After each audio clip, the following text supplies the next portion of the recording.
How's it going, guys and girls? Hope you guys are having a great week. So I'm back today with another video. I couldn't wait really to do this one, guys. I'm just doing it with an audio commentary because I didn't have the time to set up my recording equipment, but I wanted to give some news, some information about a video. Now, as many of you know, on N7Day, November 7th, Bioware are going to reveal a lot more information about Mass Effect Andromeda, which I am super hyped for and cannot wait. But Bioware, in typical fashion, released a teaser trailer, very, very short, only about a minute long, but it's basically show us a little bit more, get us a bit more excited, and give us a little bit more information.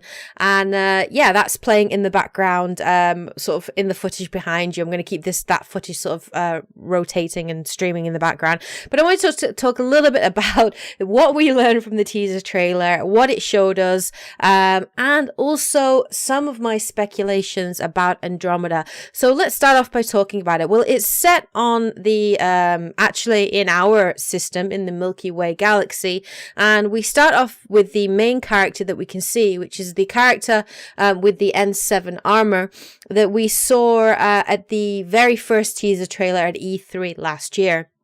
Now, we have found out a little bit more about this character. He is not the main protagonist, but he is the father of the main protagonist, Daddy Ryder, as I call him. And yes, we get to see that he's actually overlooking the Earth. Now, he does talk a little bit about when Andromeda is going to be set, and he basically says it's going to be set 600 years in the future. Now, is that after the end of Mass Effect 3? So it's 600 years after the end of Mass Effect 3. Now, Mass Effect 3 was set, well, Mass Effect, the series was set between 2183 and 2186. It spanned about 3 years. So it's going to be set significantly in the future. Now that makes a lot of sense in terms of it being in the Andromeda galaxy. We got to see more of Daddy Ryder. We also got to see a sidekick next to him. This person looked human. I think possibly a female character, maybe one of his sort of colleagues or subordinates, because obviously he is N7 and N7, so he's quite strong. But we got to see a little bit of the ship, and it actually looked like it was sort of being built. Now, this for me, what are my speculations on it? Well, I think this sort of indicates that the actual start of the game perhaps will actually begin in the Milky Way. And it might very well begin in the middle of Mass Effect 3. So it might be a case that you're leaving the Milky Way galaxy as humanity's last hope, or the galaxy's last hope. And you're basically traveling to the Andromeda system. Now, if it's set 400 or 600 years in the future, obviously the main characters, the brother and sister, which are our main protagonists, which Dante likes to call Luke and Leia, especially given their connection to their father, which I find hilarious. But they're obviously going to be going into cryogenic sleep, because it's a very, very long journey, obviously, to get to the Andromeda galaxy. And your basic goal, obviously, is about exploration, discovering new worlds. Now, I wanted to talk a little bit about my thoughts and my speculations on if it does actually begin in the middle of Mass Effect 3, and obviously in the Milky Way. Now, there are some ideas I have on this as to why I do or don't think it's a feasible idea, and obviously the benefits and the cons of having it set in the middle of Mass Effect 3. Now, let's start off by talking a little bit about what we know about the Mass Effect series. Now, I don't think it's set before the start of Mass Effect 3. Basically, the ships that we have there are incredibly technologically advanced, and I cannot see how designing something of that scale, with that sort of ability or power, was really something that was available, especially during Mass Effect 3, because once the Reapers hit, then resources are very, very tight. And, you know, as you're playing a shepherd and you're going around and getting all these resources, you're really having to fight to get the resources you need to put the crucible together. And a lot of the effort and the energy goes into the crucible. So I actually don't think it's set in the middle of Mass Effect 3, because I'm kind of like, how would they build this ship, and how would they keep something of that scale and magnitude hidden from the Reapers? Because when the the Reapers hit at the start of Mass Effect 3, they catch the galaxy by surprise and, devastate, many worlds, including the Earth, Tachanka, the Tori at Palavan. And so I can't see how it's feasible for them to build it during Mass Effect 3. I don't think it's set prior to Mass Effect 3 because obviously at that point, a lot of the governments and the council in the galaxy actually didn't believe Shepard and didn't believe that the Reapers were real. So, obviously the start of Mass Effect 3, they're kind of taken unawares and they're very surprised. Now, there might have been a segment of the governments or the military that might have put some kind of contingency together after the end of Mass Effect 2 and the Arrival DLC. But the gap between Arrival and the beginning of Mass Effect 3 is only a 6-month period, and I don't see how they could design and build ships of that magnitude in only a 6-monthly period, because that would be a huge endeavor for them to do.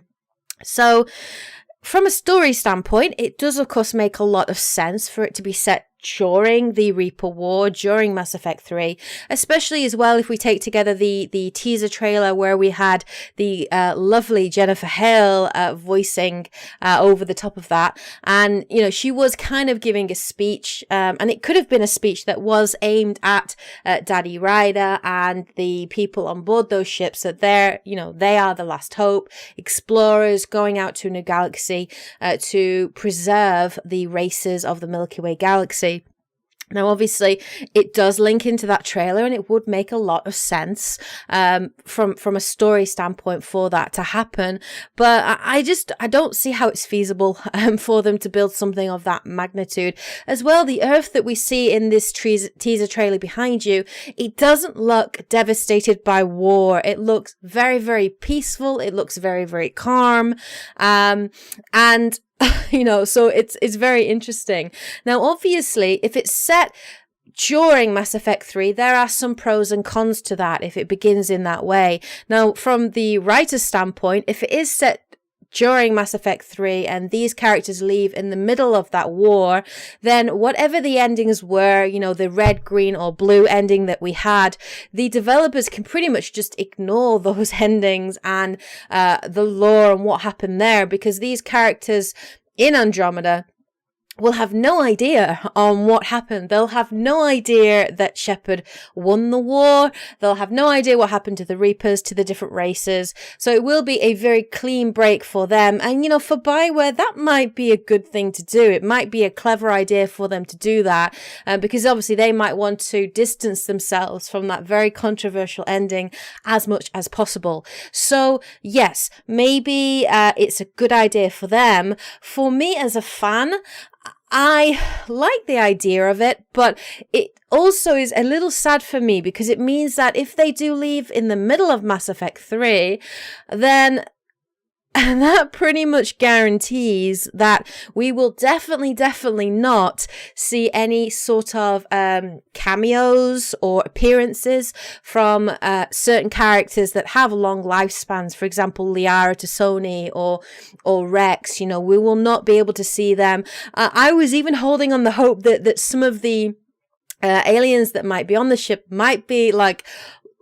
long, distance cousins or children or descendants of Garrus and Rex. It would have been so awesome to have one of your companions be the great grandson of Rex and be able to tell stories about their great grandfather and about the genophage and everything else. So if it is set after Mass Effect 3, we might be able to have that. Obviously, we might not be characters and cameos in person, but we might be able to see, news footage or news reports. We might be able to read information in the codexes that might give you a little bit more information about the state of the world after the war in more detail.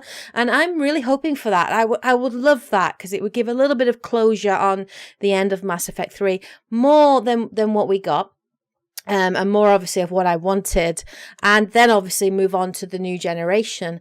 So I kind of want it to be set after Mass Effect 3, like soon after. Now, I don't need to see characters. I would love to. It would be amazing to see like a matriarch, Liara, and see what that's like. It'd be great to see Granddaddy Rex. I think that would be really awesome. But obviously, you know, Bioware are wanting to move on and they're wanting to move forward. And I completely get that. And I think it's a good idea for them to do it. And I'm very, very excited to find out more about these new characters. I'm very excited about the whole idea of the brother and sister riders being in the same universe. The new Asari that we've seen looks really awesome. I can't wait to find out more about her as well. So, yeah, I think whether or not it's set between or after, it has its pros, it has its cons.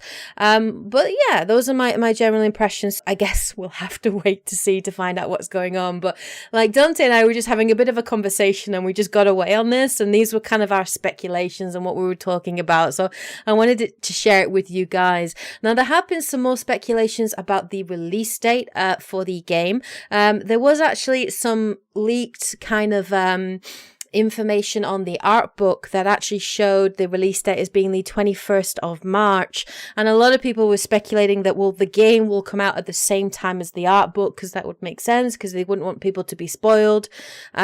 So yeah, it would also fall in line with a sort of a first quarter 2017 release. I also did look on Amazon UK recently as well, and that also has the ability to pre-order the game, and it also includes a release date on there.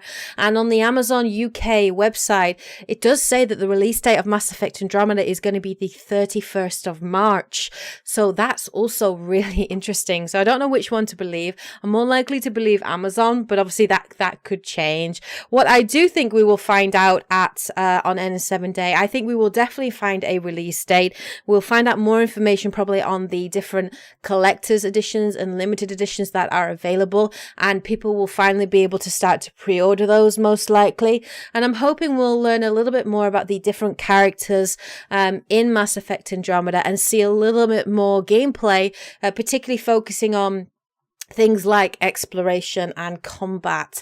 I would very much like to see a lot more on that. But anyway, those were my sort of thoughts on the little teaser trailer. It was like a minute long, very, very short, but obviously it just gets you talking about it and gets you really, really excited about it. And those were some of the thoughts that I had when watching the trailer, and also thinking about when it is set, when it begins, when the beginning of the game happens. So anyway, let me know what you guys think in the comments section below.